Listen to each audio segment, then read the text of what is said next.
अपने आप को सेकुलर लीडर कहने वाले नीतीश कुमार, उनकी पार्टी जनता दल यूनाइटेड, चंद्रबाबू नायडू और चिराग पासवान की इफ्तार पार्टी में मुसलमान न शामिल हो, इसलिए कि इस वक्त मुसलमानों की मस्जिद पर, मुसलमानों के कब्रिस्तान पर जो हमला किया जा रहा है, जो उसे छीनने की साजिश की जा रही है, इसमें अगर कोई मुसलमान जाएगा तो यह मान के चलिए कि वो एक तरह से कौम और मिल्लत के लिए गद्दार साबित होगा। दरअसल ये जमीयतुल उलमा हिंद के लोगों ने अपील की है और उसके अलावा मुस्लिम पर्सनल लॉ बोर्ड ने बाकायदा तौर पर लेटर जारी किया है कि कोई मुसलमान जिसके अंदर मजहबी जमीर होगा, मिल्लत का दर्द होगा, वो ऐसे नेताओं की इफ्तार पार्टी का बाइकआउट करेगा। यह इसलिए कहा जा रहा है क्योंकि मुख्यमंत्री नीतीश कुमार ने इफ्तार पार्टी का आयोजन किया है और मुख्यमंत्री नीतीश कुमार की पार्टी ने वक्फ अमेंडमेंट बिल का समर्थन किया है। इस वक्त मुसलमानों की जो हालत है वो बहुत बुरी बताई जा रही है। जो इस्लामिक संगठन के लोग हैं, जो धार्मिक संगठन के लोग हैं, वो लगातार अपील कर रहे हैं। सबसे पहले हम आपको वो बताना चाह रहे हैं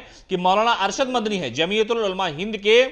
सदर हैं और इनके बाप दादाओं की बड़ी कुर्बानी है इस मुल्क की आजादी में। उन्होंने ट्विटर पर लिखा कि सांकेतिक विरोध के रूप में खुद को सेकुलर कहने वाले नीतीश कुमार, चंद्रबाबू नायडू और चिराग पासवान जैसे नेताओं की इफ्तार पार्टी, ईद मिलन और अन्य आयोजनों में मुसलमान शामिल न हो। जमीयतुल उलमा हिंद भी इसमें शामिल नहीं होगी। ये लोग सत्ता के लिए मुसलमानों पर हो रहे जुल्म और अत्याचार पर चुप्पी साधे हुए हैं और देश के संविधान के खिलाफ सरकार का समर्थन कर रहे हैं। वक्फ संशोधन बिल पर इन नेताओं का रवैया उनके दोहरे चरित्र को उजागर करता है। उन्हें देश के संविधान और धर्मनिरपेक्षता की कोई परवाह नहीं है, केवल अपने राजनीतिक हितों में रुचि रखते हैं। उसके अलावा शाम के वक्त इमारत शरिया की तरफ से एक लेटर जारी हुआ है जिसमें यह कहा गया है कि all India Muslim personal law board, इमारत शरिया बिहार, उड़ीसा, झारखंड, जमीयतुल उलमा हिंद यानी मौलाना अरशद मदनी ग्रुप और मौलाना महमूद मदनी ग्रुप, दोनों जमीयतुल उलमा के बारे में, उसके अलावा जमीयत अहले हदीस, जमात इस्लामी हिंद, खानका मुजीबिया, खानका रहमानी,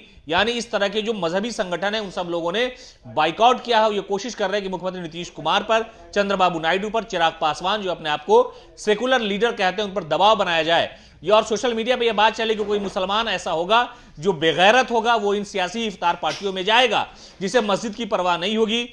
जिसे कब्रिस्तान की परवाह नहीं होगी, जिसे अपने कौम से जरा सी भी हमदर्दी नहीं होगी, वो इन सियासी इफ्तार पार्टी में जाएंगे। जनता दल यूनाइटेड के कई मुस्लिम नेताओं ने भी इस इफ्तार पार्टी से किनारा करने की घोषणा की और उनका कहना है कि मुख्यमंत्री सेकुलर लीडर हैं, वक्त रहते हुए हम ये कोशिश कर रहे हैं कि मुख्यमंत्री को यह बात समझ में आ जाए। मुसलमान उम्मीद लगाए बैठा है नीतीश कुमार से, इसलिए कि मुख्यमंत्री नीतीश कुमार ने मुसलमानों के लिए बड़ा काम किया है, बड़ा कारनामा अंजाम दिया है। तो ऐसे हालात में जब मुसलमान पशुपेश की स्थिति में है, उनके वक्फ बोर्ड की जमीन पर कब्जा करने की भारतीय जनता पार्टी और आरएसएस की साजिश है, ऐसे में नीतीश अगर जबान खोलते हैं, आंख दिखाते हैं केंद्र सरकार को, तो मुसलमानों के कब्रिस्तान और खानकाह की हिफाजत हो सकती है। इसलिए मुसलमानों ने पहली बार ऐसा हो रहा है कि नीतीश कुमार की इफ्तार पार्टी का बाइकआउट किया जा रहा है और कहा जा रहा है कि जिस मुसलमान के अंदर खुददारी होगी, आपको पता है कि खानकाह के कई सारे लोग मुख्यमंत्री नीतीश कुमार से मिलने जाते रहे हैं और सबसे खास बात यह है कि इस इफ्तार पार्टी में खानकाह के बड़े शहजादा नशी दुआ भी कराते हैं। उनके ऊपर भी सवालिया निशान है कि क्या वो जाएंगे, क्या वो दुआ करेंगे, इसलिए कि एक तरफ उनके कब्रिस्तान और वक्फ बोर्ड के मामले को लेकर के बड़ा असमंजस की स्थिति पड़ी हुई है। तो ऐसे हालात में मुसलमान का जो सबसे बड़ा संगठन है, उन्होंने अपील की है कि मुसलमानों को बाइकआउट करना चाहिए। कम से कम इस बात का एहसास हो सत्ता में बैठे और ऐसी पार्टियों को कि भाई हमारे मुद्दे पर अगर आप खड़े नहीं है तो हम आपके साथ नहीं खड़े होंगे। सोशल मीडिया पर इन सारी तस्वीर को लेकर के, इस पत्र को लेकर के लोग तरह तरह की टिप्पणी कर रहे हैं। अब देखना यह है कि मुसलमान मुख्यमंत्री नीतीश कुमार, चिराग पासवान और चंद्रबाबू नायडू या जीतन राम मांझी जैसी पार्टियों की इफ्तार पार्टी में शामिल होते हैं या नहीं होते हैं।